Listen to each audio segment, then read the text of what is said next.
ఉదయం నుంచి దేశమంతా గమనిస్తున్నప్పుడు ఇండియా బ్యాక్ టు వర్క్ అని చెప్పి వస్తూ ఉన్నాయి. వివిధ రాష్ట్ర ప్రభుత్వాలు చేస్తున్న ప్రయత్నాలు, అవలంబించిన విధానాలు, వాటన్నిటిని కూడా పరిశీలించడం జరిగింది. ఇందులో మనకు అనుకూలమైన పద్ధతిని వాటన్నిటిని కూడా పరిశీలించడం జరిగింది. ఇందులో మనకు అనుకూలమైన పద్ధతిని మనం ఎంచుకోవడం జరిగింది. మనం కూడా ముందుకు పోవాలి. ఒక విషయం మాత్రం, ప్రపంచం మొత్తం శాస్త్రవేత్తలు కావచ్చు, వైద్య శాస్త్రవేత్తలు కావచ్చు, అనేక మంది నిపుణులు కావచ్చు, కరోనాకు మందు లేదా వ్యాక్సిన్ ఇప్పుడప్పుడే రేపో ఎల్లుండో వచ్చేటువంటి పరిస్థితి లేదు. ఇది ఎన్ని మాసాలు కొనసాగుతుందో ఒక అనిశ్చిత పరిస్థితి ఉంది. ఎవరు కూడా ఇదమిద్దంగా చెప్పగలిగినటువంటి పరిస్థితి లేదు. సో ఇట్లాంటి పరిస్థితుల్లో ప్రపంచం ముందు, దేశం ముందు, మన రాష్ట్రం ముందు కూడా ఉండేటువంటి ఆప్షన్ ఏంటంటే కరోనాతో కలిసి జీవించడం నేర్చుకోవాలి. మనకు గత్యంతరం లేదు. అటు కరోనా ఉంటుంది, ఇతరత్ర బతుకుదెరువు కూడా ఉంటుంది. కాబట్టి రెండు కంబైన్డ్గా పోవాల్సిందే. అన్ని జాగ్రత్తలు తీసుకుంటూ, నిబంధనలు పాటిస్తూ, ఏవైతే జాగ్రత్తలు తీసుకుంటూ బతుకు కొనసాగాలి తప్ప బతుకును బంద్ పెట్టుకొని ఇంకా అనేక మాసాల తరబడి కూర్చోలేము. అప్పుడు కష్టమవుతుంది. కాబట్టి మనం కొన్ని నిర్ణయాలు తీసుకున్నాం. దాని ప్రకారంగా రాష్ట్రంలో ఈ కంటైన్మెంట్ ఏరియాలు తప్ప, హైదరాబాద్ నగరం తప్ప మిగతా అన్ని చోట్ల కూడా అన్ని రకాల షాపులు తెరుచుకోవచ్చు. ఇప్పటిదాకా మున్సిపాలిటీలో సగం సగం ఉంది. ఇప్పటి నుంచి సగం సగం ఉండదు. అందరూ అన్ని షాపులు తెరుచుకోవచ్చు. వాళ్ళ వాళ్ళ వ్యాపారాలు సజావుగా చేసుకోవచ్చు.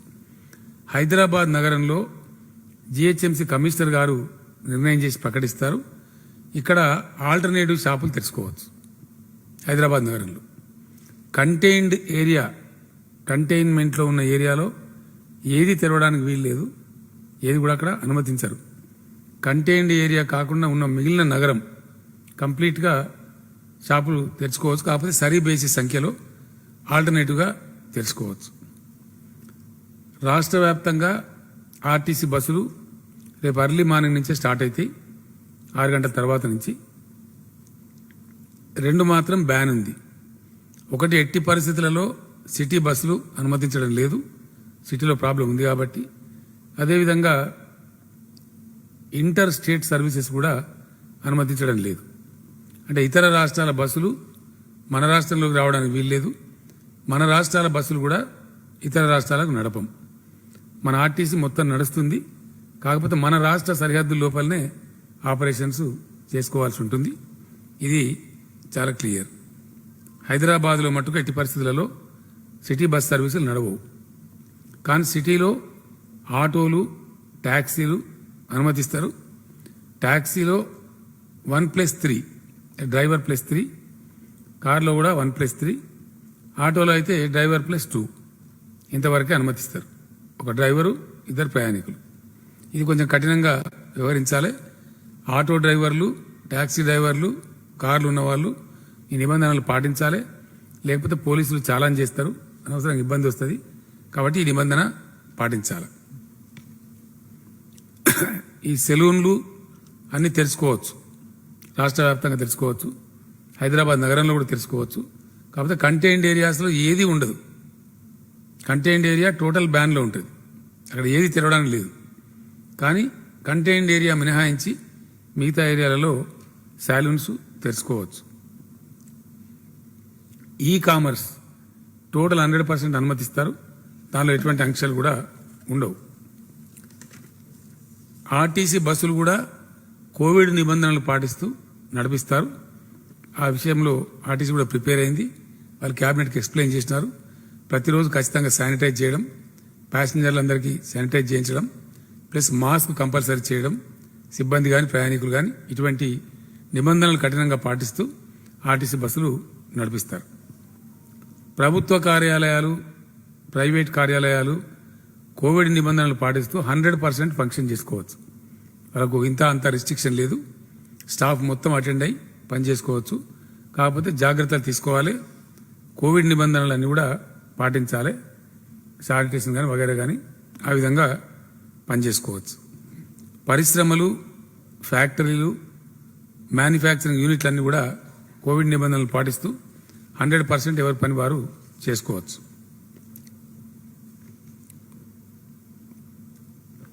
ఇక కర్ఫ్యూ యథాతథంగా కొనసాగుతుంది. ఈ రాష్ట్రమంతా కూడా కొనసాగుతుంది.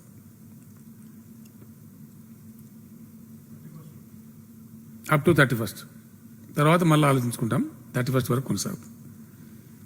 అన్ని మతాల యొక్క ప్రార్థనా మందిరాలు బంద్ ఉంటాయి. ఇవి కూడా తెరవరు. అన్ని మతాలకు సంబంధించిన మతపరమైన ఉత్సవాలు కూడా బందే ఉంటాయి. ఏది కూడా అనుమతి లేదు. అట్లానే function halls, malls, cinema halls అన్నీ కూడా బంద్ ఉంటాయి. దేన్ని అనుమతించరు. సభలు, ర్యాలీలు, సమావేశాలు ఇవి కూడా 100% బంద్. ఎవరిని కూడా అనుమతించరు. అన్ని రకాల విద్యా సంస్థలు కూడా బంద్ ఉంటాయి. ఏ రకమైన విద్యా సంస్థలు తెరవబడవు. అవి స్కూళ్ళు కానీ, కాలేజీలు కానీ, కోచింగ్ సెంటర్లు కానీ, no education institutions will be open. తర్వాత బార్స్, పబ్స్, క్లబ్స్, ఈ స్పోర్ట్స్, స్విమ్మింగ్ పూల్స్, స్టేడియాలు, జిమ్లు, జిమ్నాస్టియమ్స్, పార్కులు, అమ్యూజ్మెంట్ పార్కులు ఇవన్నీ కూడా బంద్ ఉంటాయి. వాటిని తెరిచే ప్రసక్తి లేదు. అట్నే మెట్రో రైలు కూడా బందే ఉంటుంది. మెట్రో రైలు నడపడానికి ఆస్కారం లేదు. కర్ఫ్యూ మటుకు యథాతథంగా కొనసాగుతూ ఉంటుంది. అట్లనే ప్రతి ఒక్కరు దయచేసి ఏదో రకమైన కాటన్ కావచ్చు, ఇంకోటి కావచ్చు మాస్క్ కంపల్సరీ ధరించాలి. కాళిదాస్ గారికి ఫైన్ వేయాలి. సో మాస్క్ అనేది ధరించాలి, లేకపోతే 1000 రూపాయలు ఫైన్ వేస్తారు. కాబట్టి ప్రతి ఒక్కరు వీళ్ళు వాళ్ళని కాకుండా దయచేసి మాస్కులు ప్రతి ఒక్కరు ధరించాలి. ఇది మన యొక్క భవిష్యత్తు, మన యొక్క మంచిళ్ళకి సంబంధించింది కాబట్టి చేయాలి. భౌతిక దూరం కూడా పాటించాలి. మన కోసం కాబట్టి, మంది కోసం కాదు కాబట్టి ఎవరికి వారే నియంత్రణ చేసుకోవాలి. ఎవరో వచ్చి మమ్మల్ని ఆపాలి అని అనుకోకుండా ఉండాలి. వ్యక్తిగత శానిటైజేషన్ కూడా ప్రతి ఒక్కరు దయచేసి చేసుకోవాలి. షాపులలో షాప్ ఓనర్సు, ఎందుకంటే వచ్చేవాళ్ళు 10 షాపులు తిరిగి వస్తారు, అనేక చోట ముట్టుకొని ఉంటారు. కాబట్టి ఏ షాప్కి ఆ షాప్కి ఒక శానిటైజేషన్ బాటిల్ పెట్టి వచ్చిన వాళ్ళకు కొంచెం వాళ్ళ చేతులను శానిటైజ్ చేసి, ఆ విధంగా షాప్ యజమానులు కంపల్సరీ వాళ్ళ షాపు శానిటైజ్ చేసుకోవాలి. అవసరమైన రసాయనాలు పిచికారీ చేయించుకోవాలి. ప్లస్ వచ్చిన కస్టమర్స్ కూడా కొంత శానిటైజేషన్ చేయాలి. ఈ షాపులలో వినియోగదారులను కూడా కోవిడ్ రూల్స్ పాటిస్తూ కొంచెం నియంత్రిత విధానంలో అనుమతించాలి. దయచేసి ప్రజలు వదిలిపెట్టింది కదా అని చెప్పి అవసరం లేని వాళ్ళంతా రోడ్ల మీదకి వచ్చి హంగామా సృష్టించే ప్రయత్నం చేయవద్దు. అవసరం ఉంటే తప్ప బయటికి రాకపోవడమే ఉత్తమం, మంచిది. ఎందుకంటే దాన్ని తిరగబెడితే మళ్ళీ టోటల్ లాక్డౌన్ మళ్ళీ పోవాల్సి వస్తుంది. ఆ బాధ కొని తెచ్చుకునే బదులు కొంచెం నియంత్రణ పాటిస్తే, కొంచెం సంయమనం పాటిస్తే తప్పకుండా మంచి ఫలితాలు వచ్చే ఆస్కారం ఉంటుంది. కాబట్టి ఎవరికి వారే దయచేసి నియంత్రణ పాటించాలి. కుటుంబ సభ్యులు దయచేసి వృద్ధులు వాళ్ళని ఎట్టి పరిస్థితుల్లో అనుమతించద్దు. 65 years దాటిన వాళ్ళను ఎటువంటి బయట తిప్పొద్దు. వీలైనంత వరకు వాళ్ళ ఇళ్ళకే పరిమితం చేస్తే, అత్యవసరమైతే తప్ప వృద్ధులను, చిన్నపిల్లలను బయటికి రాకుండా కాపాడుకుంటే అందరికి శ్రేయస్కరం. కాబట్టి దయచేసి వాళ్ళని కాపాడుకోవాలని చెప్పి నేను ప్రజలను కోరుతున్నా. ఇప్పటి వరకు ఎన్ని రకాల నిబంధనలు పెట్టినా అప్పుడప్పుడు చిన్న చిన్న డిస్టర్బెన్స్ తప్ప ప్రజలు చాలా సహకరించారు, చాలా సంయమనంతో వ్యవహరించారు. అందరికి కూడా నేను చేతులెత్తి దండం పెడతా ఉన్నా, వాళ్ళకు ధన్యవాదాలు తెలియజేస్తా ఉన్నా. మనం మంచి పద్ధతిలో ఉన్నాం, మంచిగా ముందు పోతున్నాం, బాగా కంట్రోల్ చేసుకున్నాం. మనకు ఇబ్బంది అంత ఎక్కువగా రాలేదు. ఇట్లే ఉంటే భవిష్యత్తులో కూడా ఇబ్బందులు తక్కువ ఉంటాయి. బహుశా నాకు తెలిసి షార్ట్ పీరియడ్లో మనం బయట కూడా పడవచ్చు. అందరం కూడా భగవంతుని ప్రార్థిద్దాం, స్వీయ నియంత్రణ పాటిద్దాం, కరోనా రాక్షసి బారిన పడకుండా కాపాడుకునే ప్రయత్నం చేసుకుందాం. ఈ సెకండ్ మేజర్ సబ్జెక్టు ఈరోజు వీడియో కాన్ఫరెన్స్ కూడా నేను నిర్వహించడం జరిగింది. వ్యవసాయానికి సంబంధించి, వ్యవసాయదారులకు సంబంధించి ఇది చాలా ఇంపార్టెంట్ సబ్జెక్టు. మీడియా మిత్రులతో ఉన్న మనవి, కంబైన్డ్ న్యూస్ కాకుండా ఇది సెపరేట్ న్యూస్ రాస్తే government can be thankful to you. ఇది చాలా ఇంపార్టెంట్ సబ్జెక్ట్ కాబట్టి దీన్ని వేరేగా రాస్తేనే మంచిదని చెప్పి నేను కోరుతా ఉన్నా. మీరు సహకరిస్తారని ఆశిస్తా ఉన్నా. తెలంగాణలో చాలా అద్భుతమైనటువంటి వ్యవసాయ రాష్ట్రంగా అవతరించడానికి పుష్కలమైన అవకాశాలు మనకున్నాయి. ఇక్కడ అద్భుతమైనటువంటి నేలలు ఉన్నవి. ఇంత టిపికల్ ల్యాండ్ మిక్స్ ప్రపంచంలోనే చాలా అరుదుగా ఉంటుంది. దేశంలో కాదు, ఎంటైర్ వరల్డ్లో చాలా తక్కువగా ఉంటుంది. అందువల్లనే ఇక్రిసాట్ అనే అంతర్జాతీయ పరిశోధన సంస్థ మన పటాన్చెరులో ఏర్పడ్డది. లేకపోతే ఏర్పడేది కాదు. ఇక్రిసాట్ పటాన్చెరులో రావడానికి ఉన్న ఏకైక కారణం టిపికల్ ల్యాండ్ మిక్సే. కాబట్టి అట్లా వచ్చింది. ఇక్కడ నల్లరేగడి నేలలు ఉన్నవి, ఎర్ర నేలలు ఉన్నవి, ఇసుక నేలలు ఉన్నవి, తేలికపాటి నేలలు ఉన్నవి, క్షార నేలలు అంటే సౌడు భూములు కూడా ఉన్నవి. ఇట్లా 5 రకాల నేలలు ఉన్నాయి. మనకు వాతావరణ పర్యావరణ సమశీతోష్ణ వలయం ఉంది. అంటే ట్రాపికల్ వెదర్, వాతావరణ మండలం పర్యావరణ మండలం రెండు కూడా చాలా అనుకూలంగా ఉంటాయి. ఇవి సమశీతోష్ణంగా ఉంటాయి. ఎక్స్ట్రీమ్ చల్లగా ఉండదు, ఎక్స్ట్రీమ్ టెంపరేచర్స్ ఉండవు, మంచి ట్రాపికల్ వెదర్ ఉంటుంది. అన్ని రకాల పంటలు పండడానికి అనుకూలమైన వాతావరణం కూడా మన రాష్ట్రంలో ఉంది. అదేవిధంగా lowest 700 mm, highest 1100 mm, average తీస్తే 900 mm రెయిన్ఫాల్ కూడా ఉంది. 900 మిల్లీమీటర్ల మంచి వాతావరణం, మన వర్షపాతం కూడా మనకు ఉంది, సగటు వర్షపాతం. కాబట్టి ఎట్లా చూసినా అన్ని రకాల పంటలకు అద్భుతమైనటువంటి అనుకూలత ఉంది. అందుకే తెలంగాణ పంటల ఉత్పత్తిలో చరిత్ర సృష్టిస్తూ ఉంది. అనేక రాష్ట్రాల రికార్డు బద్దలు కొడతా ఉంది. తన సొంత రికార్డులను చెరిపేసుకుంటూ ఇతర రాష్ట్రాల రికార్డు కూడా బద్దలు కొడుతూ ముందుకు పురోగమిస్తున్నది. దేశానికి ప్రపంచానికి అన్నం పెట్టేటువంటి పరిస్థితికి ఎదుగుతూ ఉంది. ఈ సంవత్సరం అద్భుతమైనటువంటి పంటలు పండినాయి. వీటికి తోడు ఇరిగేషన్ ప్రాజెక్టులు కూడా చకచక బడిబడిగా నడుస్తూ చాలా వరకు పూర్తి దశకు చేరుకుంటూ ఉన్నాయి. వాటి ఫలితాలు మనం చూస్తూ ఉన్నాం. కాబట్టి అద్భుతమైనటువంటి వ్యవసాయ రాష్ట్రంగా ఉంటుంది. వీటికి తోడు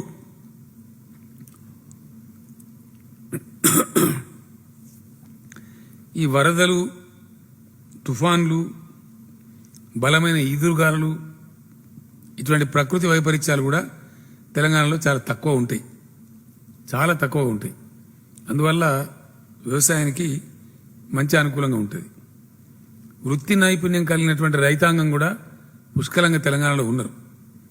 అన్ని రకాలు, ఈవెన్ గ్రేప్ గార్డెన్స్లో కూడా ఒకప్పుడు అగ్రగామిగా ఉండేది.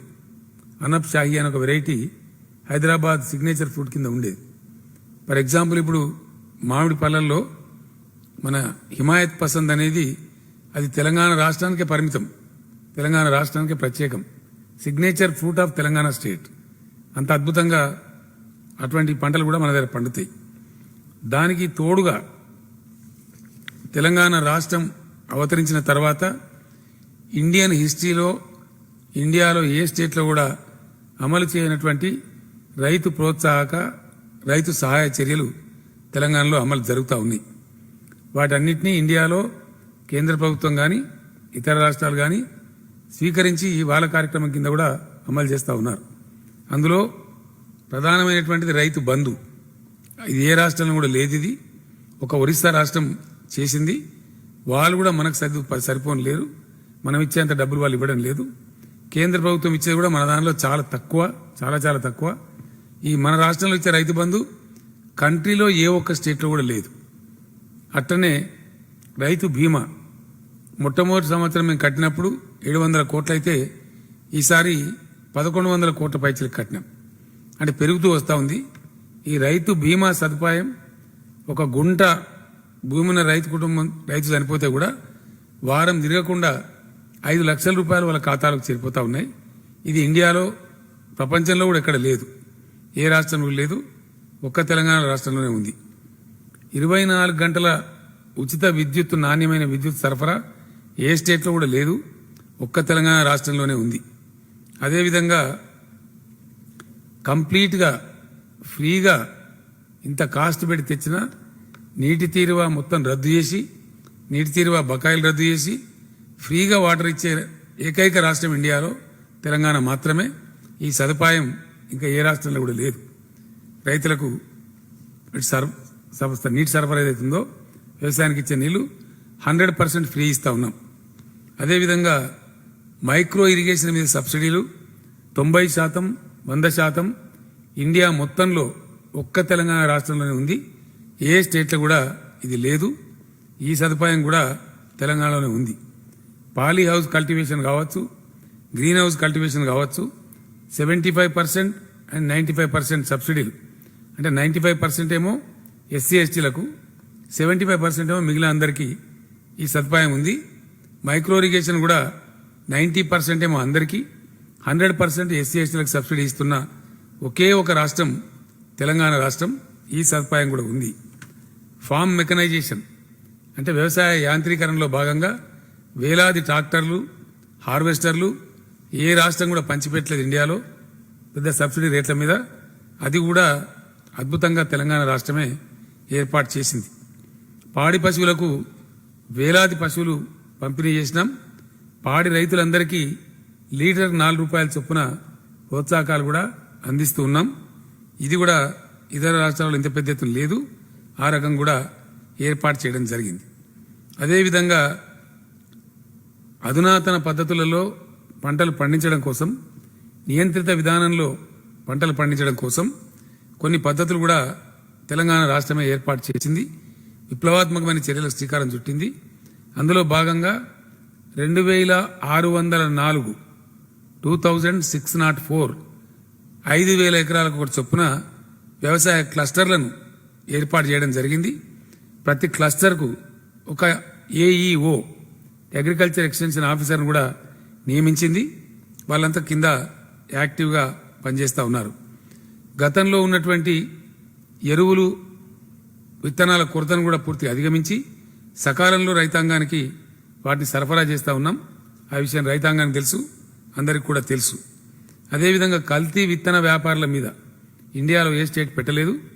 తెలంగాణ స్టేట్ మాత్రమే పీడీ యాక్ట్ విధించి వాళ్ళ మీద కఠిన చర్యలు తీసుకుంటా ఉన్నాం. ఇది కేంద్ర ప్రభుత్వాన్ని ఒప్పించి ఈ పీడీ యాక్ట్ తేవడం జరిగింది.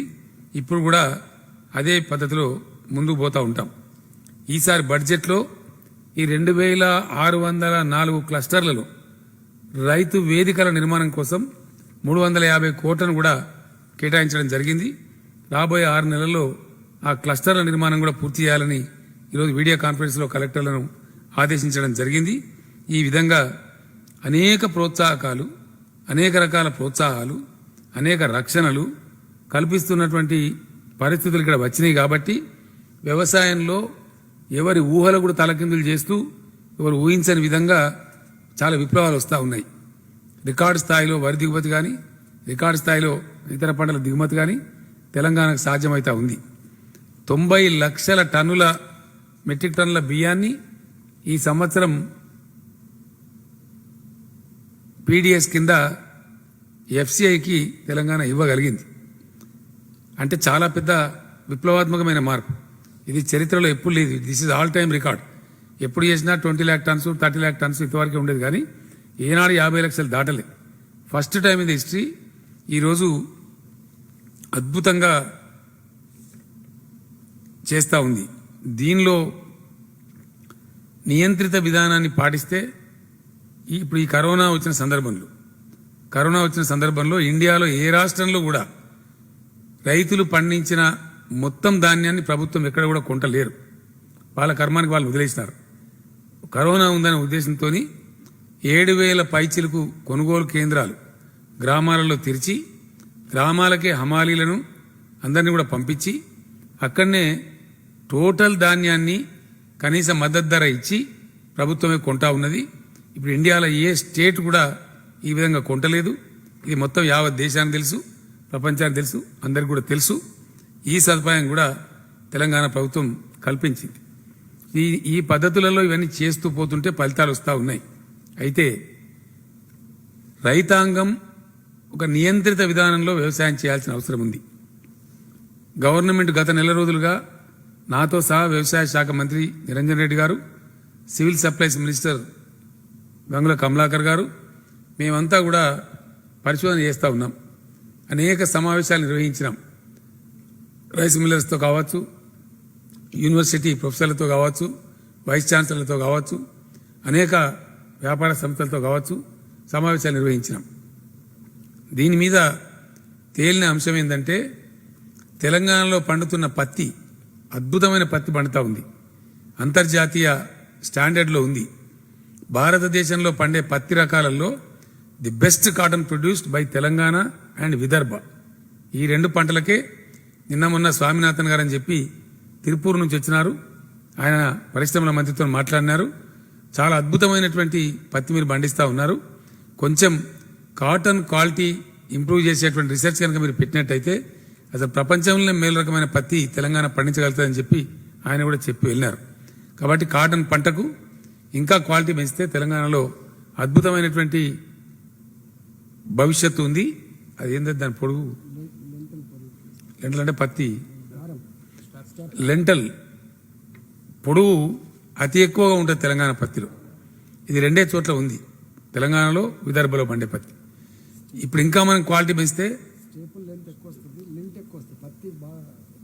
స్టేపుల్ లెంత్ ఎక్కువ వస్తుంది, దాని లింట్ కూడా ఎక్కువ వస్తుంది.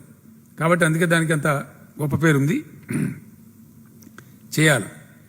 అయితే ఈ సంవత్సరం ఏ పంటలు వేయాలా, ఎట్లా వేయాలా అనేది మేము ఈరోజు వీడియో కాన్ఫరెన్స్లో చెప్పినాం. ఆదేశాలు కూడా జారీ చేసినాం.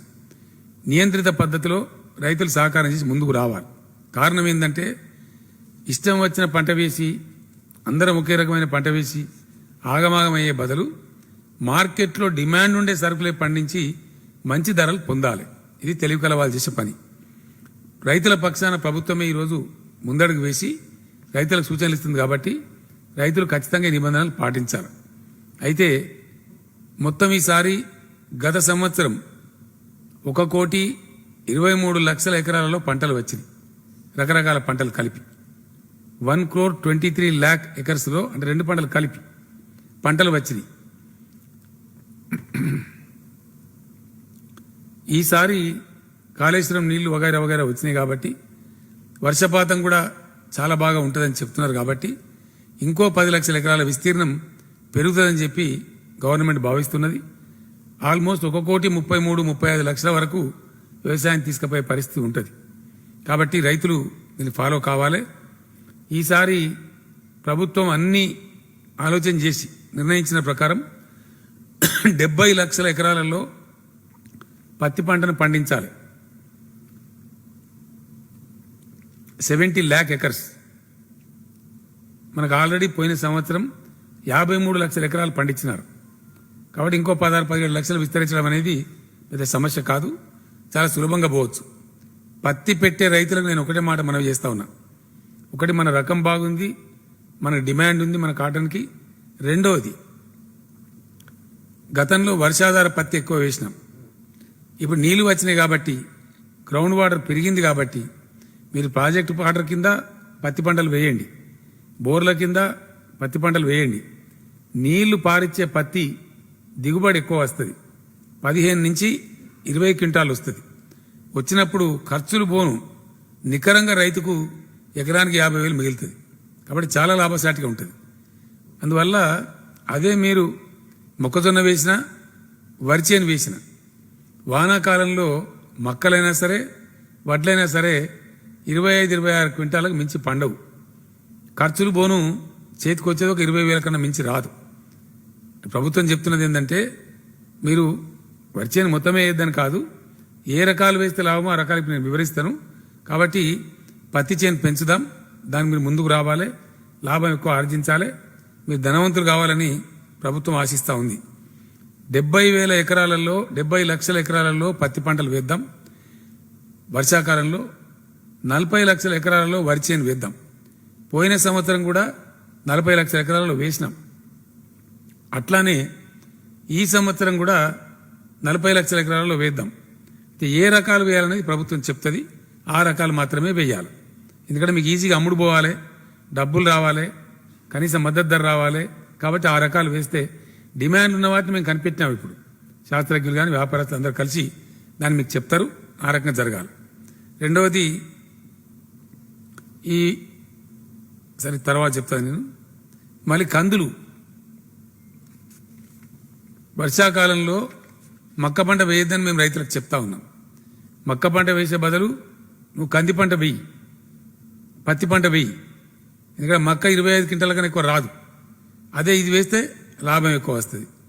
మక్క వేస్తే కొనేవాడు లేడు. ఎందుకంటే మన రాష్ట్రం మీద మనం నియంత్రణ పెట్టుకోగలుగుతాం, కానీ పక్క రాష్ట్రాల మీద మనకు నియంత్రణ లేదు.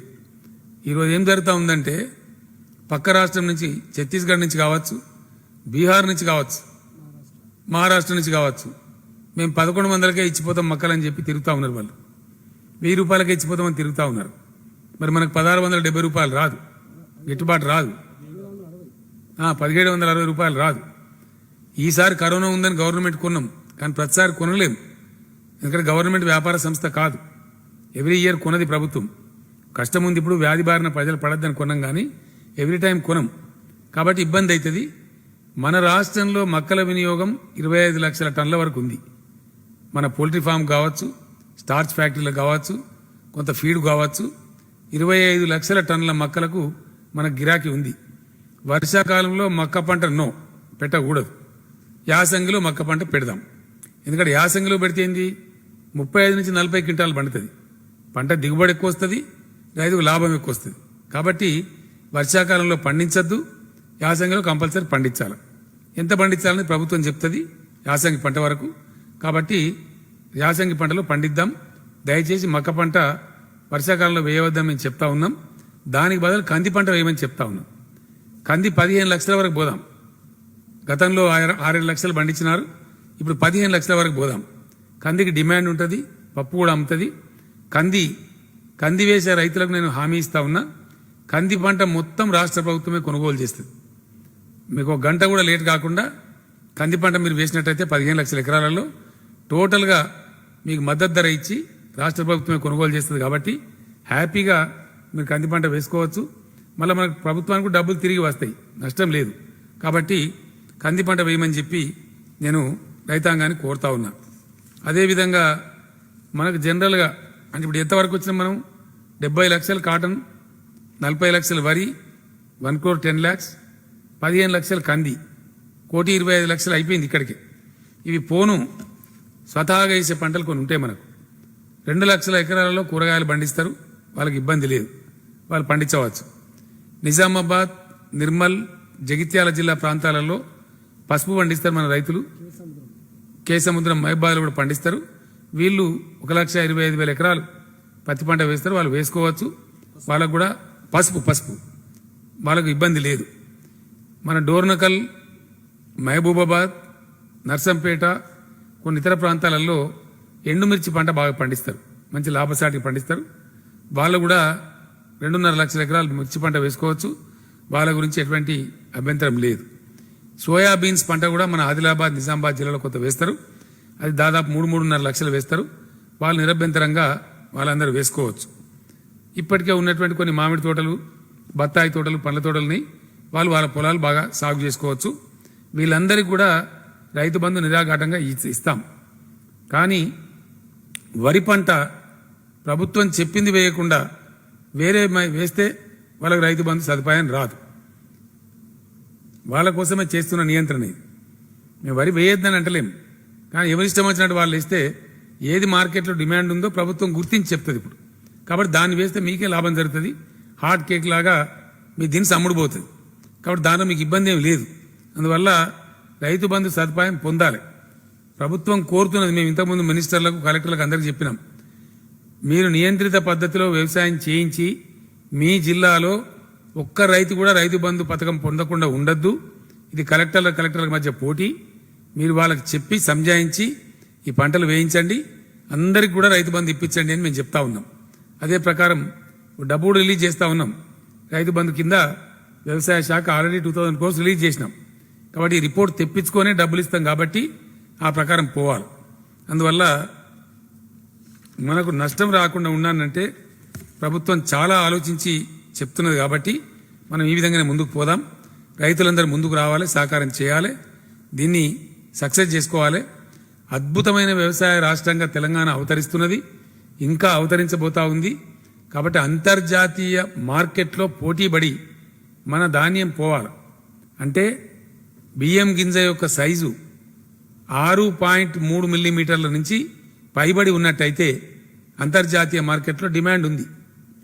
మనకి ఇప్పుడు వస్తలేదు అంత సైజు, అందువల్ల మనకు లేదు. ఇంతకుముందు మనకి ఎవడి చెప్పలే. ఇప్పుడు ఒక మ్యాండేట్ ఇచ్చినాం వ్యవసాయ యూనివర్సిటీకి, 6.5 మిల్లీమీటర్స్ పైనే ఉండే వంగడాలు సృష్టించాలి, రాబోయే రోజులలో సరఫరా చేయాలని చెప్పినాం.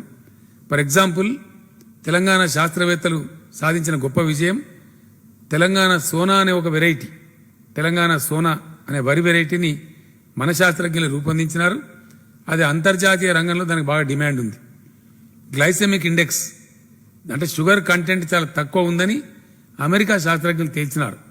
అమెరికా జర్నల్స్లో ప్రచురించినారు, ఇంటర్నేషనల్ జర్నల్స్ చాలా ప్రచురించినాయి.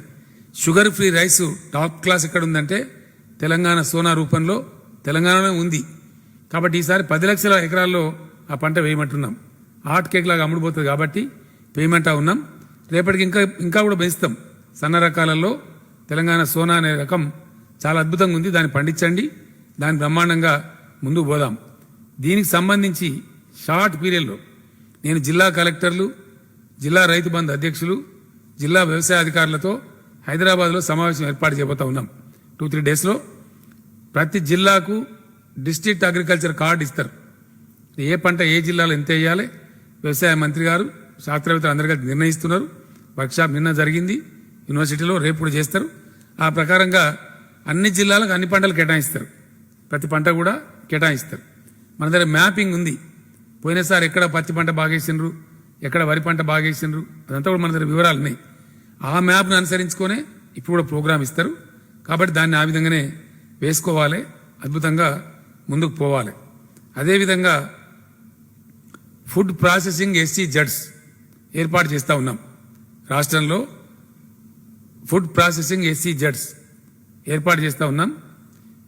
ఇదివరకు కట్టినటువంటి తెలంగాణ ఏర్పడ్డప్పుడు కేవలం 4 లక్షల టన్నుల గోదాములే ఉండే, ఒక 21 లక్షలు కట్టినాం. ఇప్పుడు 25 లక్షల టన్నులకు వచ్చినాం. ఇప్పుడు మళ్ళా ఒక 45 లక్షల టన్నుల గోదాములు కట్టబోతా ఉన్నాం. సరిపోతలేవు కాబట్టి దానికి కూడా ప్రభుత్వం శ్రీకారం చుట్టింది, అది కూడా కంప్లీట్ చేస్తాం. ఇట్లా అనేక మార్పులు తెస్తూ రైతుల లాభం కోసం ఒక పర్మనెంట్ వ్యవసాయక రాష్ట్రంగా, ఒక అభ్యుదయ వ్యవసాయ రాష్ట్రంగా తెలంగాణను తీర్చిదిద్దడానికి మనం ఈ బాటలను వేసుకుంటా ఉన్నాం. కాబట్టి ఇన్ని ప్రోత్సాహాలు కూడా రైతాంగానికి ఇండియాలో ఎక్కడ లేని విధంగా ఇస్తా ఉన్నాం. అట్లనే ఫుడ్ ప్రాసెసింగ్ యూనిట్స్ కూడా తెస్తా ఉన్నాం. ప్రతి నియోజకవర్గంలో ఒక కోల్డ్ స్టోరేజ్ కూడా వచ్చే విధంగా కూడా ఆల్రెడీ కార్యక్రమానికి 40 లక్షల టన్నుల గోడౌన్స్తో పాటు వాటి పక్కనే కోల్డ్ స్టోరేజ్ రావడానికి కూడా స్థలాలు సేకరిస్తూ ఉన్నాం. ఆ పని 90% పూర్తయింది. బ్రహ్మాండంగా ఒక అద్భుతమైన అవసరమైన కోల్డ్ చైన్తో పాటు చాలా బాగా మనం ముందు పోయే అవకాశం ఉంటుంది. కాబట్టి రైతు సోదరులందరూ ఇది ఫాలో చేయాలని మాట్లాడుతూ ఉన్నా. ఒక సామెత ఉన్నది, రైతులు ఎప్పుడు మాట్లాడతారు, అమ్మబోతే అడవి, కొనబోతే కొరివి. ఎందుకు ఉండాలి ఈ పరిస్థితి? ఇది మార్చాలి. రైతుల తలరాత రైతులే రాసుకోవాలి, ఎవడో వచ్చి మనకు సాయం చేయడు. ఇలా ప్రభుత్వం రైతు రాజ్యం నడుస్తూ ఉంది. తెలంగాణలో మిమ్మల్ని పైకి తేవాలని కంకణబద్ధమై ఉంది రాష్ట్ర ప్రభుత్వం. ఎట్ ఎనీ కాస్ట్ తెలంగాణ రైతులు అప్పులు లేకుండా కావాలి, సొంత పెట్టుబడి పెట్టుకునే శక్తి రావాలి, గొప్పగా ముందుకోవాలని చెప్పి కోరుతుంది. కాబట్టి మీరు ప్రభుత్వం సూచించేటువంటి పంటలను పండించాలి, లాభాలు పొందాలని చెప్పి రైతు సోదరులందరూ కూడా నేను కోరుతా ఉన్నా. రాబోయే 2-3 డేస్ తర్వాత ఏదో ఒక న్యూస్ ఛానల్లో కూడా రైతులతో ముఖాముఖి పెట్టుకొని కూడా నేను కూర్చుంటాను, కొన్ని గంటల తరబడి వాళ్ళకి చెప్తాను, అన్ని విషయాలు కూడా ఎక్స్ప్లెయిన్ చేస్తాను. మీరు కన్ఫ్యూజ్ కావాల్సిన అవసరం లేదు. రాష్ట్రంలో ఉండే శాసనసభ్యులతో సమావేశం పెట్టమని చెప్పి మంత్రివర్యులందరినీ కూడా నేను కోరడం జరిగింది. అన్ని జిల్లాల శాసనసభ్యుల సమావేశం వాళ్ళ జిల్లాలలో మంత్రులు కూడా నిర్వహిస్తారు. రైతు బంధు సమితులన్నీ యాక్టివేట్ అవుతున్నాయి. కాబట్టి ఒక అద్భుతమైన వ్యవసాయక రాష్ట్రంగా తెలంగాణను తీర్చిదిద్దడానికి తెలంగాణ పండ్లన్నీ కూడా హాట్ కేకుల్లాగా అమ్ముడుపోయి రైతులకు అద్భుతమైన ధరలు లభించేటువంటి గొప్ప పద్ధతి రావాలని శాస్త్రీయ దృక్పథంతో ముందుకు పోదామని చెప్పి నేను పిలిపిస్తా ఉన్నాను. దీన్ని అందిపుచ్చుకొని రైతాంగం చాలా చక్కగా ఫలితాలు సాధించాలని చెప్పి నేను ఆశిస్తా ఉన్నా. ఆ ప్రకారంగా ముందుకు పోవాలని చెప్పి కూడా కోరుతూ ఉన్నా. ఆ విధంగా ముందుకు పోదామని తెలియజేస్తూ థ్యాంక్ యూ సో మచ్.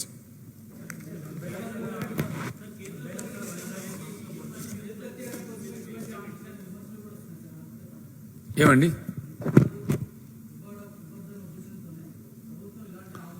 ఎవరో విధవలు మాట్లాడతారు, మేము పట్టించుకోమండి. పనికి మాలినోడు ఎవడో మాట్లాడితే మేము పట్టించుకోము. పట్టించుకోవాల్సిన అవసరం కూడా ఉందని మేము భావిస్తలేం.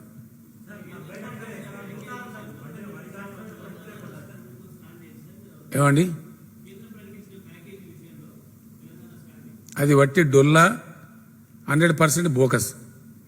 ఇది నేను చెప్తలేను, వినాలి, మీరు వినాలి. నేనే అడిగిన, నేను అడగలేదు అంటాను, ఇప్పుడు అడుగుతా. ఇచ్చిన పద్ధతి ఏందనేది ఇగో ఏషియన్ ఇన్సైట్స్ అని సింగపూర్ నుంచి వస్తుంది, international journal. How potent is the economic vaccine of India. ఇది వట్టిదే బోకసు. ఇందులో ప్రభుత్వం పెట్టేది 1,00,000 కోట్లు కూడా లేదు, అంత గాలి కథ అని చెప్పి ఈ జర్నల్ వ్యాఖ్యానించింది. ఇదేంది? జపాన్ నుంచి వెలువడే ఇంటర్నేషనల్ ఎకనామిక్ జర్నల్. దీని పేరు బెర్నిస్ట్ అనేది ఉంది. వీళ్ళు India strategy, dear finance minister, is the aim to revive GDP or to reach the 20 lakh crores number. అంటే అంకెల గారడినా నిజంగా జీడిపి రివైవల్ అని ఉంది. ఇది చాలా దుర్మార్గమైనటువంటి ప్యాకేజ్. పూర్తి ఫ్యూడల్ విధానంలో ఉంది, నియంతృత్వ వైఖరితో ఉంది. దీన్ని మేము పూర్తి స్థాయిలో ఖండిస్తూ ఉన్నాం. మేము అడిగింది, మేము కోరింది ఇది కాదు.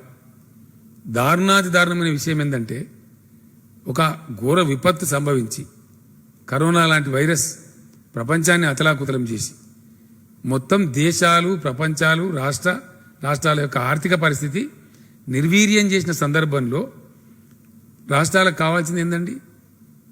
రాష్ట్రాల చేతుల్లోకి నగదు రావాలి అని మేము కోరినాం.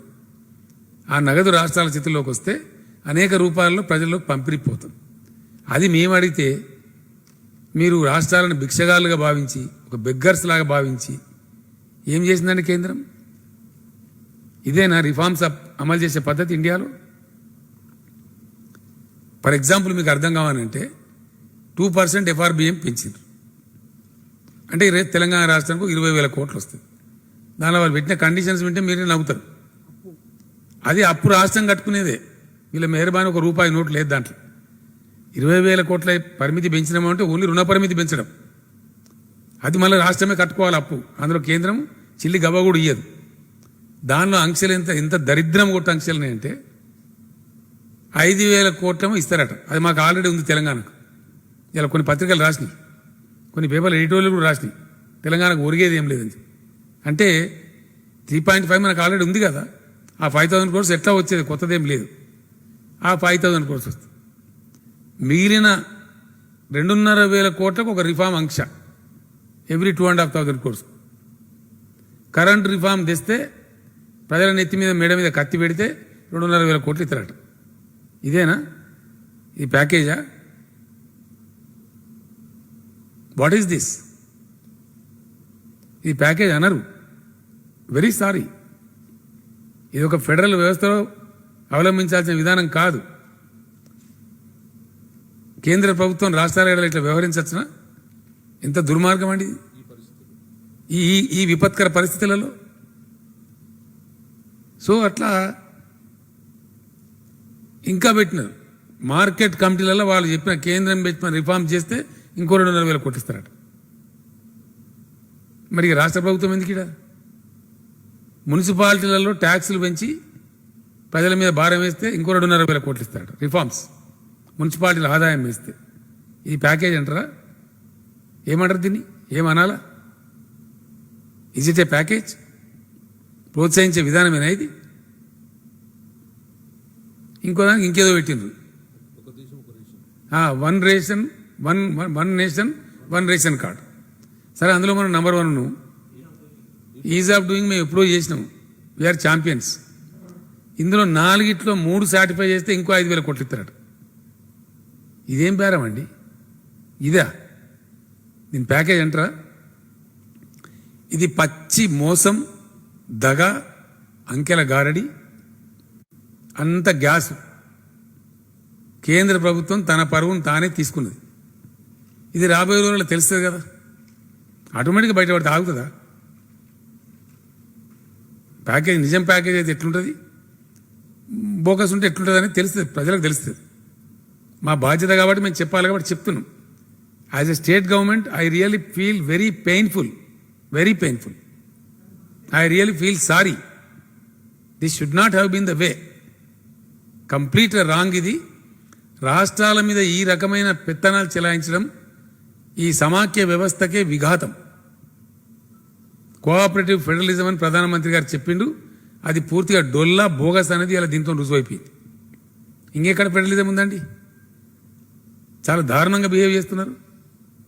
ఈ సమయంలో ఈ విపత్కర టైంలో మీరు ఇది చేస్తే పైసలు ఇస్తాం, ఇదే పిల్లల కొట్లాడనా? ఇదేనా? ఇది ఏమాత్రం వాంఛనీయం కాదు. ఇది అన్యాయం.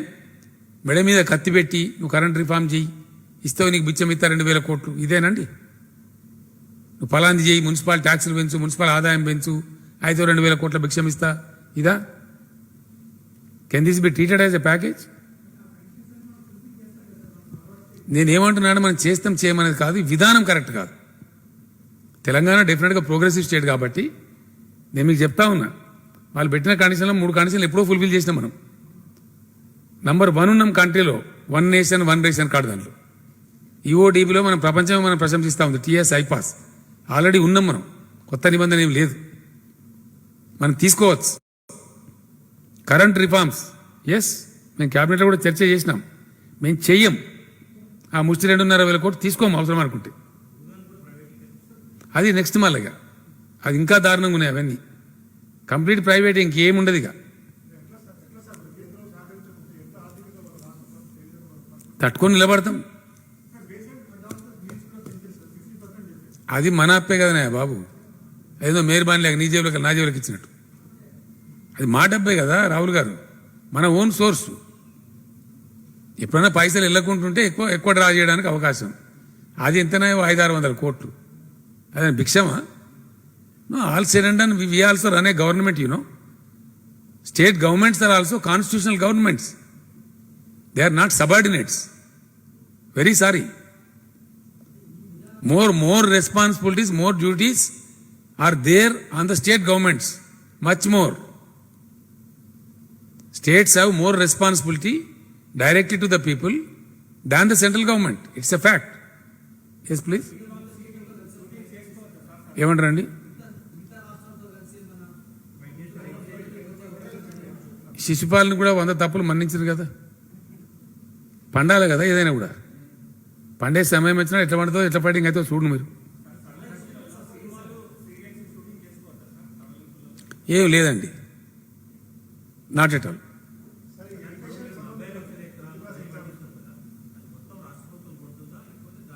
ఒక్క గింజ కూడా రాష్ట్ర ప్రభుత్వం కొనదు. హాట్ కేక్ లాగా అమ్ముడుపోయేటట్టు చేస్తుంది.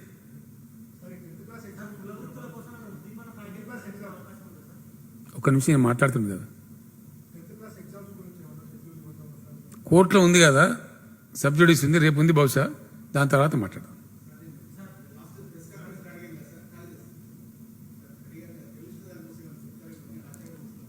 ఆశించుదాం, నేను కూడా ఆశిస్తున్నా. ఇక కేంద్ర ప్రభుత్వం ఇంత ఉద్దారకం చేసింది.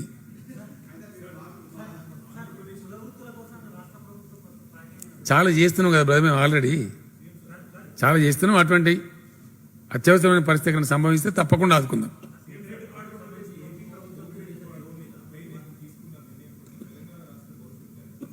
నేను ఏమంటున్నా అంటే దాని గురించి నేను మాట్లాడదలుచుకోలేదు.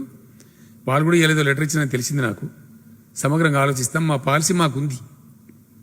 నీటి వాటాలకు సంబంధించి కేసీఆర్కు తెలంగాణ రాష్ట్రానికి స్పష్టమైనటువంటి స్ఫటిక సదృశ్యమైనటువంటి అవగాహన ఉంది. మన హక్కులు. వన్ థింగ్ క్లియర్గా చెప్తున్నా నేను, ఉమ్మడి రాష్ట్రంలో మనకు జరిపబడ్డ కేటాయింపులు, అధికారిక కేటాయింపుల మేరకే మనం అన్ని ప్రాజెక్టులు కట్టుకుంటా ఉన్నాం. దాని మేరకే అందరు కూడా ఉండాలని మనం కోరుకుంటా ఉన్నాం. అంతకుమించి నేను కాంట్రవర్సీలకు పోను. సమయం వచ్చినప్పుడు నేను మాట్లాడతాను. నేను ఏమంటున్నానుగా, ఇవ్వడా ప్రతిపక్షం అది ఇదో అర్థం ఉండి మాట్లాడితేనేమో నాకు అర్థం కాదు. తమాషా నీళ్ళ గురించి కేసీఆర్ గురించి మాట్లాడతారు, మంత్రులు ఉండాలా? అయ్యే పరువు తీసుకుంటే ఎందుకని నాకు అర్థంగా పనికి మాలని మాట్లాడే వాళ్ళు. ఈ నాదాన్ దుష్మన్లా నేను పదే పదే చెప్తున్నా కదా, వాళ్ళు మాట్లాడితే నాకు మైలేజ్ రాదా?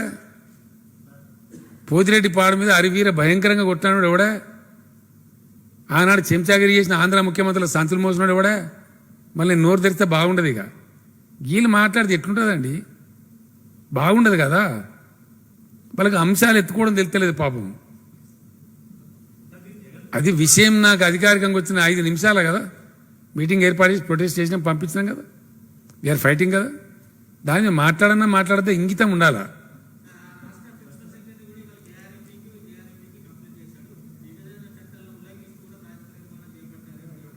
మంచిది, అక్కడ తేలుద్దాం కదా. ఇప్పుడు సపోజ్ పాలమూరు ఎత్తిపోతల పథకం ఉంది, మా మీద సుప్రీంకోర్టులో కేసు వేసిండ్రు, సుప్రీంకోర్టు మేము కొట్లాడినాం, ఆర్డర్ ఇచ్చిండ్రు, అపెక్స్ కౌన్సిల్ బొమ్మన్నారు, పోయినాం. అప్పుడు ఆయన ఇంకొక ఆయన ముఖ్యమంత్రి ఉండే, నేను కూడా హాజరైనా, మాట్లాడినాం. మాట్లాడితే ఆయన ఒప్పుకొని లేచిపోయిండు, మీరు కట్టుకొని మాది మేము కట్టుకుంటామని. దాని ప్రకారం ప్రొసీడ్ అయ్యి కట్టుకుంటున్నాం. ఆ మినిట్స్ కూడా ఉన్నాయి కదా ఇప్పుడు. అప్పుడు ఉమాభారతి గారు ఉన్నారు. నేనేమంటున్నా అంటే, మేము చట్టం పరిధిలో మా ప్రజలకు న్యాయం చేయడానికి మాకున్న వాటా పరిధిలో మేము కట్టుకుంటున్నాం. మేము ఎక్కడ ఉల్లంఘించలే, అతిక్రమిస్తే మాకెవరు ఊరుకోరు. కాబట్టి మేము వివాదాలకు పోదలుచుకోలేదు. నేను ధైర్యం ఉన్న మనిషిని, నేను పిచ్చి పిచ్చిగా అల్లా టప్పగా మాట్లాడేవాని కాదు. ఎందుకంటే నాకు విషయ పరిజ్ఞానం ఉంది, భౌగోళిక పరిజ్ఞానం ఉంది, ప్రజల అవసరాల ఏడల కన్సర్న్ కూడా ఉంది. ప్రజలు ఎక్కడ వాళ్ళని ప్రజలే. ఎస్, ఎవడో చిల్లరగాడు కూడా నువ్వు రాయలసీమకు నిలువు అని అనలేదా? ఎందుకు అనలేదు? 100% అన్న. నేను ఖచ్చితంగా చెప్పిన, ఇప్పుడు కూడా చెప్తున్నా. ఎందుకు పోవద్దంటే రాయలసీమకు నీళ్లు? గోదావరిలో సముద్రానికి పోతున్నాయి నీళ్లు, అవి తీసుకొని పొమ్మని చెప్పిన నేను. తప్ప ఎక్సెస్ వాటర్ ఉంది గోదావరిలో, దాన్ని మలుపుకొని రా తీసుకుపోయినా అని చెప్పినాం. అది బుద్ధిమంతుల మాట కదా, మంచి మాట కదా. మేము కనుక లొల్లి పిచ్చి లొల్లి మేము పెట్టాం. మాకు అట్లాంటి చిల్లర అవసరాలు లేవు. కాబట్టి మేము పర్ఫెక్ట్గా ఉంటాం. 100% మాకు ప్రజలు పర్ఫెక్ట్ మద్దతు ఇస్తున్నారు. ఈ వీళ్ళ గురించి పట్టించుకోవద్దనే మాకు ప్రజలు చెప్తున్నారు. ఇక ఊరికే మీ టైం వేస్ట్, మా టైం వేస్ట్ ఎందుకు? ఏందండి అది? వాళ్ళ కర్మ, మనం ఏం చేయాలా? నేను మీకు యాద ఉంటుంది, మీరే రాసిన పేపర్లలో ఆ రాష్ట్రం అంతా పిలిచి భోజనం పెట్టి కూర్చోబెట్టి, బేసిన్లు లేవు, బేసేజాలు లేవు, బ్రహ్మాండంగా నీళ్ళు వాడుకోండి, మేము వాడుకుంటాం, మీరు వాడుకోండి, ఇరు రాష్ట్రాలకు సరిపోను ఇంకో 1000 టీఎంసీలు ఎక్కువ ఉన్నాయి, పిచ్చి కొట్లాడలు బంద్ చేయండి అని చెప్పినండి. అట్లనే అంతకుముందు చంద్రబాబు నాయుడు ముఖ్యమంత్రి ఉన్నప్పుడు మాట్లాడితే బస్తీమే సవాల్. ఏం సాధించారు? 1 టీఎంసీ సాధించారా కృష్ణాలో? పచ్చ జెండాలు వచ్చి కర్ణాటక బార్డర్ మీద పోవడం, మాట్లాడితే బస్తీమే సవాళ్ళని తొడగొట్టి సుప్రీంకోర్టు పోవడం ఏమైనా తెచ్చిందా? చంద్రబాబు నాయుడు బాబ్లీ పంచాయతీ, బోకస్ పంచాయతీ ఏమైనా వచ్చిందా? ఇలా మేము తెచ్చినాం. సామరస్యపూర్వకంగా మహారాష్ట్రకు పోయి బ్రహ్మాండంగా అక్కడ కన్విన్స్ చేసి వాళ్ళకి అర్థం చేయించి ఒక 30-40 ట్రిప్పులు అధికారులు తిరిగి, నేను స్వయంగా ఆనాటి మహారాష్ట్ర ముఖ్యమంత్రి ఏజ్లో నాకన్నా చిన్నవాడైనా 7 టైమ్స్ పోయినా నేను మహారాష్ట్ర పోయి సాధించుకొని వచ్చి ఇలా కాళేశ్వరం నుంచి బాజాప్తా 100 టీఎంసీలు నీళ్ళు తీసుకుంటున్నాం. ఇట్లా చేసుకోమని చెప్పినాం.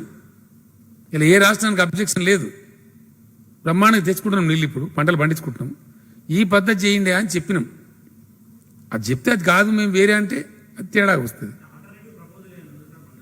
నేనేమంటున్నా అంటే, వాళ్ళ ప్రపోజల్ వాళ్ళు ఏం చేసుకుంటారో అది వాళ్ళ ఇష్టం, మాకు అధికారం లేదు. రాయలసీమకు నీళ్ళు అవసరం అన్నప్పుడు గోదావరిని తీసుకుపోండి, మీరు కడుపు నిండా తీసుకోండి, మాకు అబ్జెక్షన్ లేదని చెప్పినాం. మేము తీసుకుంటాం, మీరు కూడా తీసుకోండి అని చెప్పినాం. అక్కడ సబ్జెక్ట్ చాలా సింపుల్ విషయం. అది కాదు మేము వేరే రకంగా తీసుకున్నామంటే మన రాష్ట్రానికి భంగం వస్తే ఒక్క క్షణం కూడా దానికి క్షమించాం, క్వశ్చన్ లేదు. తెలంగాణ రాష్ట్ర ప్రజల ప్రయోజనాల మీద రాజీ పడే ప్రసక్తే లేదు. ఎవ్వరు మిగులు జలాలు వాడుకోవాలన్నా ఉన్న నీళ్లు గోదావరిలో ఉన్నాయి. గోదావరి నీళ్ళు ఎవరు వాడుకున్నా మాకు అబ్జెక్షన్ లేదు. 2 రాష్ట్రాల్లో ఎక్కడ తీసుకుపోయినా మాకు అబ్జెక్షన్ లేదు. అందుకే చాలా గొప్ప హృదయంతో నేను చెప్పిన స్పష్టంగా, మేము బేసిన్లు పెట్టాం, బేషజాలు పెట్టాం, అడ్డం పెట్టాం, చిల్లర పంచాయతీతో సాధించే తక్కువ, ప్రేమాస్పదంగా మంచిగా చేసుకుందామని చెప్పినాం. మేము దానికి ఇప్పుడు కూడా మేము కట్టుబడి ఉన్నాం. మాకు 2 నాలుకలు లేవు. ఏందండి? అది ఎట్లా నమ్ముతారండి? కష్టమవుతుంది కదా. అందుకే మేము కంప్లైంట్ ఇచ్చినాము. మరి అది వాళ్ళు ఇవ్వాల్సిన చోట ఆ కమిట్మెంట్ ఇవ్వాలి కదా అఫీషియల్గా. తర్వాత సంగతి కదా, మాకు అనుమానం కలిగించే పద్ధతిలో, మాకు దెబ్బ కొడుతున్న పద్ధతిలో ఉంటే తప్పకుండా ప్రొటెస్ట్ చేస్తాం కదా.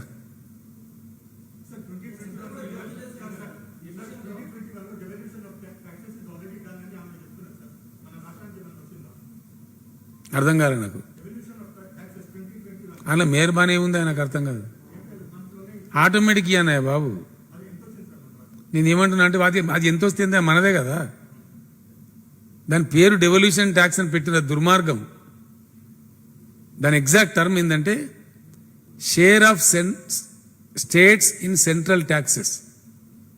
Please note mister Rahul, I request you. Share of states in central taxes, this is constitutional condition. ఇది ఎవరి రాజ్యాంగ హక్కు, రాష్ట్రాల యొక్క రాజ్యాంగ హక్కు. దీన్ని గోల్మాల్ చేయడానికి వాళ్ళు చేస్తున్నారు, చాలా చేస్తున్నారు. చాలా పన్నులు ఏం చేస్తున్నారు, సెంట్రల్ ట్యాక్స్ రూపంలో తీసుకోకుండా సెస్సుల రూపంలో తీసుకొని రాష్ట్రాలను ముంచుతున్నారు. ఇది ఫ్యాక్ట్, ఇది రాయి. ఇది నిజమా కాదా చెప్పాలి దమ్ముంటే.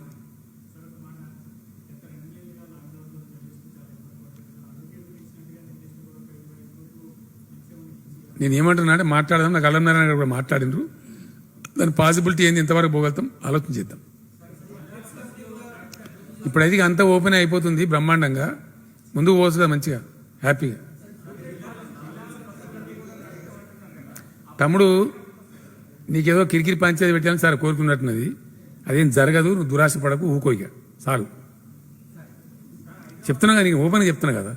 నీ ఉద్దేశం నాకు అర్థమవుతా ఉంది, నువ్వు ఎందుకు మాట్లాడుతున్నావు నాకు తెలుస్తూ ఉంది. నువ్వు కేసీఆర్తో పెట్టుకోలేవు, కొంచెం జాగ్రత్త. ఇంత ఓపెన్ కుండబద్దలు కూడా చెప్తున్నా కానీ చెప్తారా ఇట్లా. నేను ఏమంటున్నా అంటే ఇట్స్ ఎ కంటిన్యూస్ ప్రాసెస్, దానిపై ఇష్యూ లేదు కదా. ఒక్కలే బాబు, నీ వెనక మాట్లాడుతున్నా.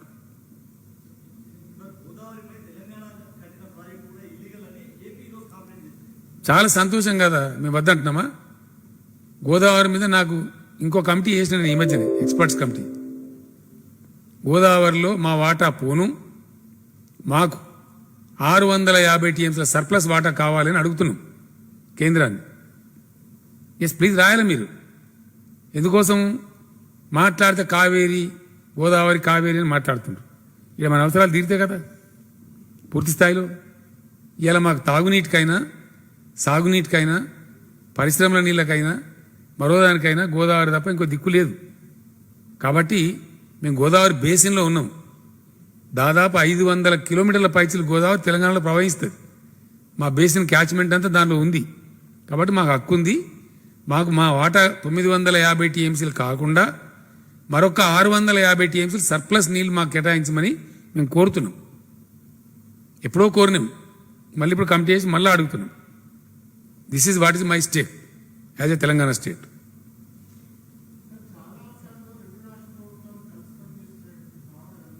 ఇప్పుడు కూడా కలిసే పని చేస్తున్నామే బాబు. ఇప్పుడెందుకు కలిసి? మాకేం వివాదాలు లేవు, మాకేం వివాదాలు లేవండి. అన్యోన్యంగా కలిసి ఉన్నాం, కలిసే ఉంటాం. కొంతమంది కన్ను మండుతున్నాయా? నేను ఏమంటున్నా అంటే మేము ఊకున్నామా వాళ్ళు తీసుకుంటే? నిదానం ఉండమని చెప్తున్నాము. ఉంటే మంచి మాట, లేదు కొట్లాట అంటే కొట్లాట. దానికి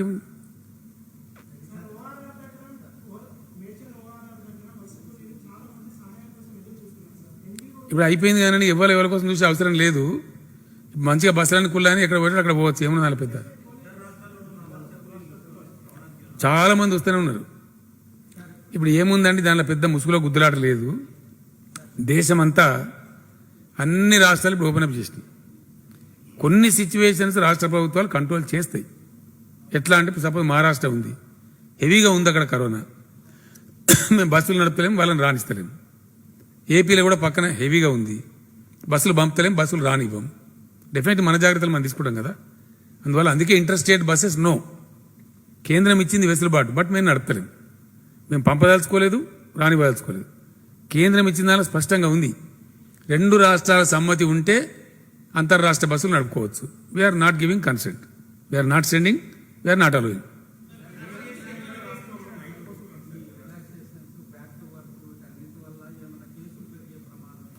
నేనైతే పెరగకూడదని అనుకుంటున్నా. ఎందుకంటే అది కూడా చెప్తాను మీకు నేను. మొన్న మేము కొన్ని మున్సిపాలిటీలలో షాపులు తెరిచినాం, గ్రామాలు మొత్తం తెరిచినాం, మండలాలు తెరిచినాం. అక్కడ గ్రీన్ జోన్లలో ఆటోలు పర్మిషన్ ఇచ్చినాం, ట్యాక్సీలు కూడా పర్మిషన్ ఇచ్చినాం. మరి ఎక్కడి నుంచి మాకు బ్యాడ్ గేమ్ రాలేదు. భగవంతుని దయ వల్ల హైదరాబాద్ సిటీలో అది కూడా వెరీ లిమిటెడ్ నంబర్ వస్తుంది. కానీ మీకు అది ఒక అపార్ట్మెంట్లోనే 30 మందికి వచ్చింది, ఒకటే అపార్ట్మెంట్. అట్లా ఒకటే ఇంట్లో 10 మందికి వస్తూ ఉంది. దాని చుట్టూ ఇప్పుడు ఏంటంటే మేము అనుకున్నది కఠినంగా, చాలా కఠినంగా ఆ వాటిని గీత గీసి ఒక సీమ దోమ లోపడి పోకుండా వాళ్ళు బయటికి రాకుండా సీరియస్ కంటైన్ చేయాలని చెప్పి చాలా సుదీర్ఘ చర్చ జరిగింది. హెల్త్ మినిస్టర్ గారు కూడా చాలా పర్టికులర్ ఉన్నారు. అవి చాలా సీరియస్ కంటైన్ చేస్తాం, మిగిలిన ఏరియా అంతా ఫ్రీ చేసుకుంటున్నాం. అయినా అప్రమత్తంగానే ఉండాలి. ఒకటి మాత్రం ఫ్యాక్ట్, ఇది కొద్దిగా డేంజరస్ వైరస్ కాబట్టి చాలా కేర్ఫుల్గా ఉండాలి. దానికి మేము గతంలో నేను చెప్పినట్టుగా 17,000 బెడ్లు రెడీ ఉన్నాయి. మనకు ఫుల్ ఎక్విప్మెంట్ ఉంది. Total complete 100% we are ready to fight any level of battle. కాబట్టి మాకు ఆ భయం కూడా లేదు. తెలంగాణ ప్రభుత్వం సర్వసన్నద్ధంగా ఉంది. ఉండే ఆ వెనక ముందు చూసుకొని మేము ఇప్పుడు రిలాక్సేషన్స్ ఇస్తున్నాం. మొత్తం కంట్రీ ఇచ్చిన తర్వాత మనం ఇవ్వకపోతే ఆర్థికంగా మనం వెనకబడిపోతాం. కాబట్టి దేర్ ఇస్ నో ప్రాబ్లం. ఇద్దాం, ముందుకు పోదాం. మలేశం గారు సమస్య వస్తుందా చూద్దాం. వస్తే వీల్ గో బ్యాక్. తప్పదు, మనకి ఇంక ప్రజలు కాపాడుకోవాలి. నేనే చెప్పిన బతుకుంటే బలసాగు తినొచ్చని. కాబట్టి మనుషుల ప్రాణాలకి మేము ప్రాధాన్యత ఇచ్చినాం. ముందుకు ఆలోచించుకుందాం, పరిస్థితిని బట్టి సమీక్ష చేసుకుందాం. Thank you.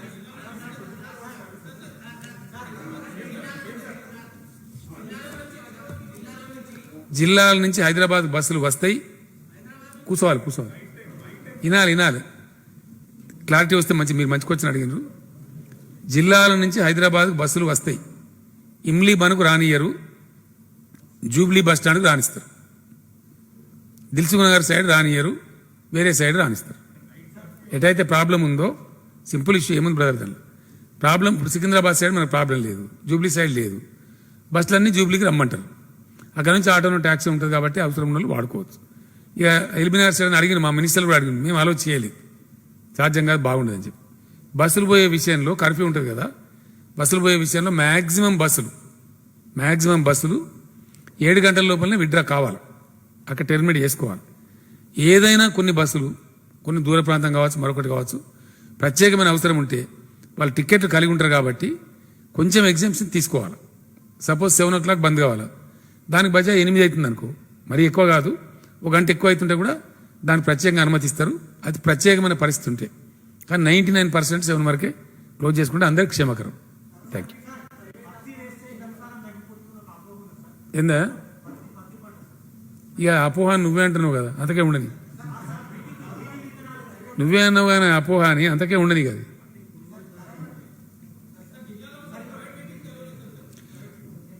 బస్సులు అలో చేస్తున్నాము, ప్రైవేట్ సర్వీసెస్ బస్సెస్ అన్ని అలో చేస్తున్నాము. All contract carriages, own vehicles అన్ని అలో చేస్తారు. దేన్ని కూడా ఆపరు. ఆటోలు ట్యాక్సీలు అన్ని కూడా నడుస్తాయి, ప్రైవేట్ కార్లు నడుస్తాయి, యథాతథంగా ఉంటుంది. కంటైన్మెంట్ జోన్లోకి ఈగ దోమ కూడా పోదు, మిగతా కాడ అన్ని పోతాయి.